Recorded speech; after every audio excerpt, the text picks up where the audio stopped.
FBI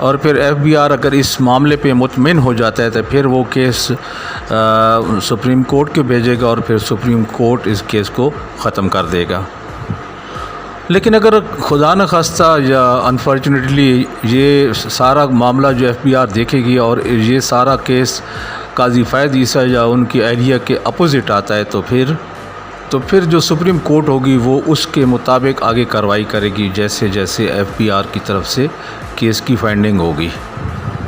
تو ناظرین، یہ سب سے پہلا مرحلہ تھا، اس میں جو دیکھا گیا ہے اس فیصلے میں جو نظر آ رہا ہے وہ یہی ہے کہ رولز کو فالو نہیں کیا گیا، اس کے مطابق یہ فیصلہ دیا گیا ہے۔ جو رولز بتاتے ہیں جس کے مطابق اس کیس کو جس فورم پہ چلنا چاہیے تھا وہ نہیں ہوا، اسی کے مطابق یہ فیصلہ آیا ہے، کیونکہ یہ ٹیکس کا میٹر تھا اور اس کو ایف بی آر نے اپنے ادارے کے اندر اس کو حل کرنا تھا، یا ان کی طرف سے اگر یہ ریفرنس دائر ہوتا تو پھر ایک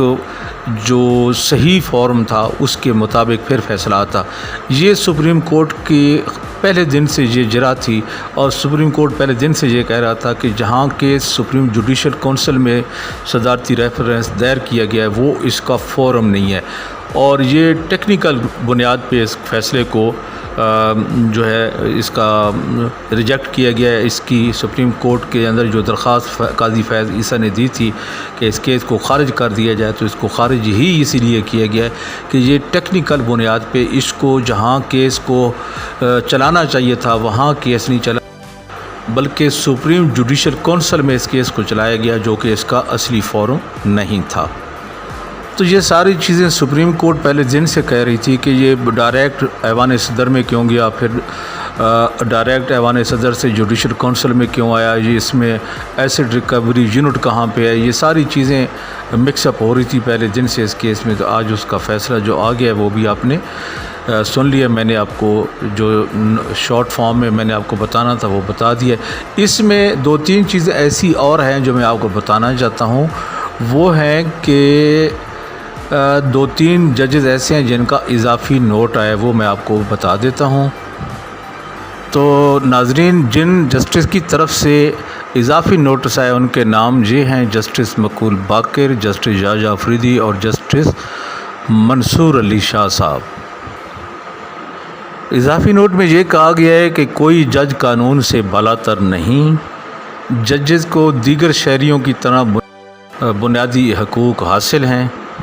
اور ججز کے حقوق کی تحفظ کرنا عدلیہ کی آزادی کے لیے لازمی ہے۔ تو یہ ہیں میرے دوستو ان تین ججز کی طرف سے اضافی نوٹسز۔ یہ پہلے دن سے اس کیس میں اس طرح کی باتیں کر رہے تھے جو آج انہوں نے اگل دی ہیں۔ تو میرے پاکستانیوں،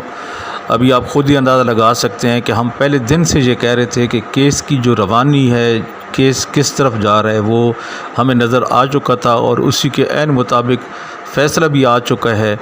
اب کیا کر سکتے ہیں، یہ سپریم کورٹ کا فیصلہ ہے، ابھی ہمارے اوپر مسلط کر دیا گیا، ہمیں اس کو ماننا پڑے گا ایز اے پاکستانی، چونکہ ہم قانون کے نیچے آتے ہیں اور پھر ہمیں یہ ماننا پڑے گا۔ کچھ غلطیاں ہوئی ہیں حکومت کے لوگوں سے بھی، میں یہ تو نہیں کہتا کہ یہ عمران خان صاحب کی غلطی ہے، البتہ یہ ان کی جو لیگل ٹیم ہے ان سے یہ غلطی ہوئی ہے کہ انہوں نے جو اس کیس کا صحیح پلیٹ فارم تھا وہاں پہ اس کو نہیں دائر کیا، بلکہ انہوں نے سپریم جوڈیشل کونسل میں اس کیس کو لے گئے، حالانکہ اس کیس کا جو اصلی فارم تھا وہ تھا ایف بی آر، چونکہ انکم ٹیکس کا معاملہ تھا اور اس کو وہیں سے اس کا حل نکلنا تھا۔ لیکن افسوس کہ جو ہمارے حکومتی جو لیگل ٹیم تھی ان سے یہ مسٹیک ہوئی ہے۔ اس غلطی کا خمیازہ اب پوری ہماری حکومت کو بھگتنا ہوگا اور عوام کو بھی بھگتنا ہوگا۔ اب دیکھتے ہیں آگے چل کے کیا ہوتا ہے۔ تو اس کے ساتھ ہی میں اپنے دوستوں سے اجازت چاہتا ہوں۔ میری ویڈیو اچھی لگی تو لائک کریں، شیئر کریں اور میرے یوٹیوب چینل سبسکرائب کریں۔ اپنی دعاؤں میں رکھیں یاد،